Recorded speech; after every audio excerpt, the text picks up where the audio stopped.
Recent deep in abductions cases and the release of remaining 23 abducted train passengers is an indication that the Nigerian Armed Forces are recording a major breakthrough in the fight against terrorism and banditry.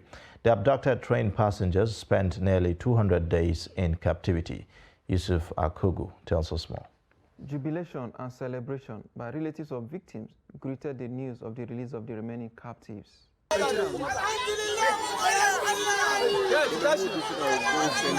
These family members of victims could not hide their joy.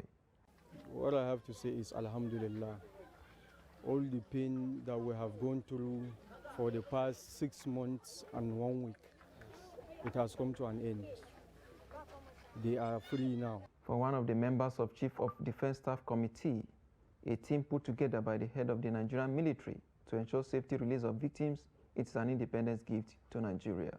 Kudos to the Chief of Defense Staff for his resilience. You know, despite all the challenges, despite the first, he kept on pushing, and eventually the whole thing took place yesterday without a bullet. These security analysts congratulate the security agencies for restoring the dignity of the nation. It shows that the security agencies are on top of the game, trying to see how citizens are continuously being protected, properties are also continuously being protected and all that. Ade Adeogun, the Deputy Chairman, House Committee on National Security, while praising members of the armed forces, say legislature and executive arms, as well as relevant stakeholders, are working together to end issues of insecurity across the country. Well, I mean, when you look at our reaction to terrorism, to kidnapping and abduction of persons, so you know that there's a lot we can still do better.